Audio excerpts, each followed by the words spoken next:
think this time, the second time around, it felt a lot better to me personally. But the first time, I would say it was more disbelief because we started like so rough, and it was literally kind of just me and Ricky for so long.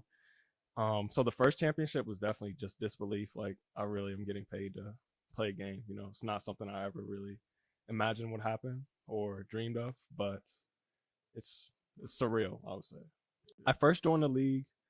I was a student at Germana, so I was still studying to get my associates, and then there was a canvas notification, and it's like the gaming club Gaming Grizzlies is what it was. So Gaming Grizzlies is looking for new members, so I clicked on it, and at the time, like I was just playing Overwatch like every night, so I was big into that, and I would just literally wanted people to play Overwatch with.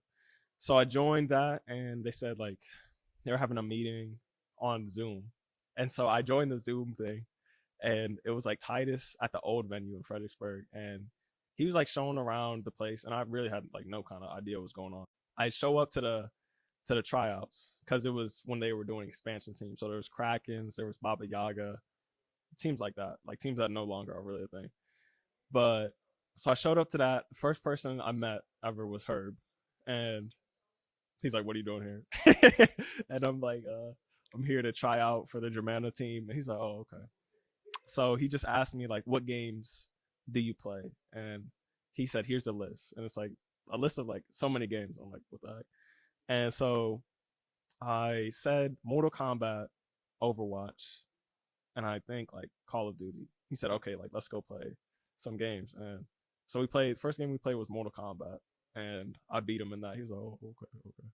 And then, of course, I thought I was good at Tekken, so I played him in Tekken, and Herb is a Tekken god or whatever. So the dude is like smoking me, and that was kind of a reality check. But yeah, so I played games with Herb for I want to say like an hour, and he said, "Okay, like you're good."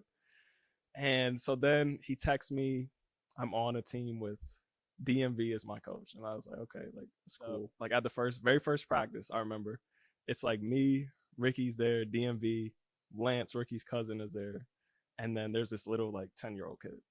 And that's our team. There's like 5 people. And he's like, all right, we have a practice and we get on split gate for like an hour. And then he's like, all right, tournaments next week. No more practices before that. And I was like, what? And it was, our first game ever was against the Ghost. And I didn't know what was going on, but apparently it's like a big rivalry match because DMV used to be on on the Ghost, and he just got booted off the team, and now we're we're going up against his old team, and so now everybody's so hyped and like at each other's throats. Well, really, DMV and the Ghosts are like at each other, and the rest of us are kind of just standing there like not knowing what's going on. Like we don't even understand what the league is at this point. It was like super close all the whole game, and then yeah, I ended up losing FIFA. I remember, and we lost something else, and then it ends 6-8, and I was like, holy cow, like we're we're pretty good. Like to go up against a team that has been here for this long, and we just literally started last week. Like we've got a pretty good team. Yeah. Eventually, we had our another tournament, which only like 4 people showed up to, and it was like me, Pokestar, Kyle, Astro J, and Killer, and then we got smoked. It was against the Boos or the bots, and we lost 10-2. And then we had to show up again the next day, and then we played the Ghosts the next day. Same thing, 10-2. At that point, I was like, wow, like I don't know if I want to keep like playing because like we kind of suck. And our coach, like at the time, like DMV was not, he wasn't giving us any direction of like how to get better, what the league even is. Like at that time, we still don't understand like how do we get better in any way. Then yeah, I was really debating like whether to even play or not, and everyone was kind of like, well, if Damien's not the coach, I'm not coming back, or if the cat's not coaching, I'm not coming back. So then Titus calls me, like it's like 2 weeks later, and Titus calls me, and he's like, "Yeah, you're the new coach or manager of Baba Yaga," and I was like, okay. So then we ended up with the drafts. Ended up getting Chicken first, Eric, Za, Hollywood was a huge sleeper.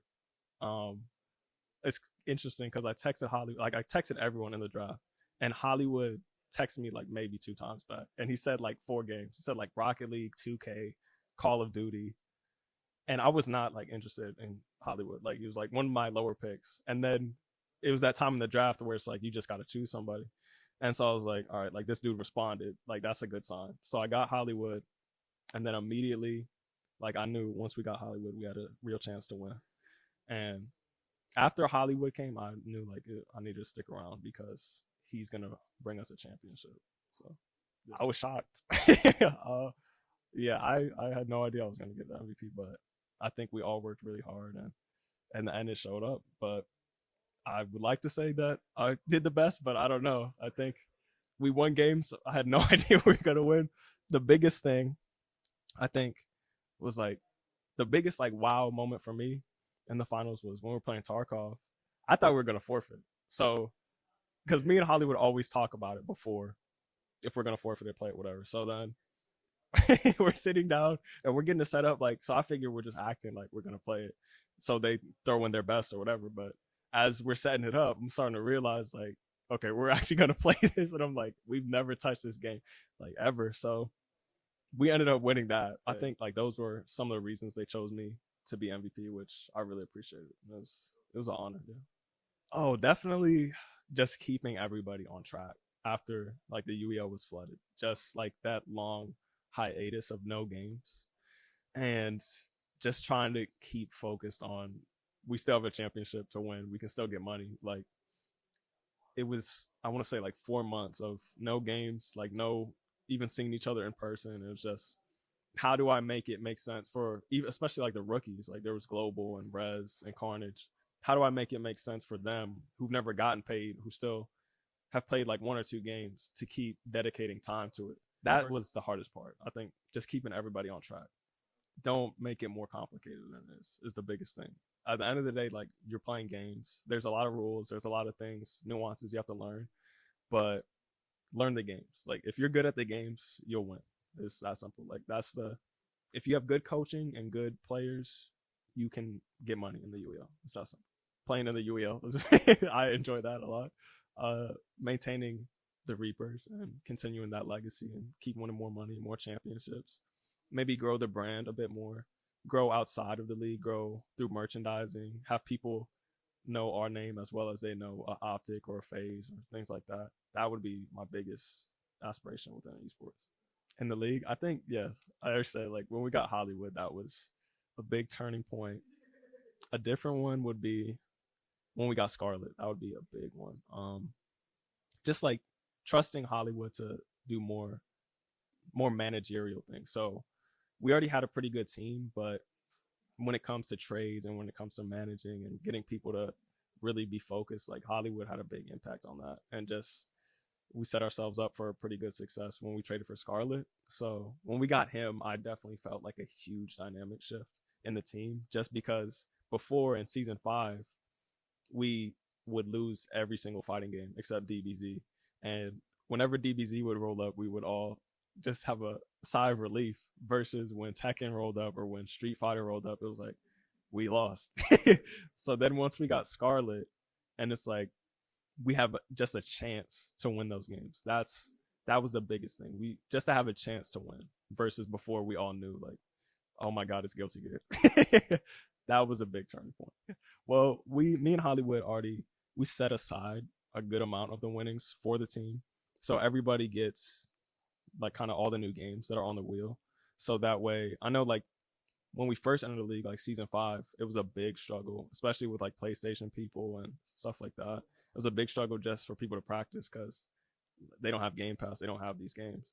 Versus now, with the winnings, we set aside money for everybody to get those, and we set aside money for headsets and controllers and things like that. So I think the biggest thing is just to buy all the games for next season and learn those and practice those. Well, I haven't had any experience in other esports league, but I think the biggest difference is there's a big sense of community, I would say, and there's a storyline. Like everybody knows what's on the line when like Eclipse plays the Reapers, when Ghosts play Reapers or Ravens versus Eclipse. Like everybody understands the tension and the drama and all the trash talk behind that. So I think when you're watching those games and then you're in the chat with like your fellow competitors and everybody is kind of together to see that storyline progress. I think that's one of the biggest things. And just the fact that it's 33 games versus Other leagues are one or two like Valorant or League of Legends, but this, they found a way to turn tabs into a professional setting and to turn Fall Guys into a professional settings. Games that you wouldn't ever imagine could have money on the line for it. And at the league, you could have $100,000 on the line to play tabs. I think that's another big thing that's different. Thank you. I mean, I think the biggest thing is, you know, I didn't know that we would end up here, and for all the followers and all the fans that still watch the league and watch the Reapers in particular, it's a blessing. And so I thank all the fans and people that make it possible. So.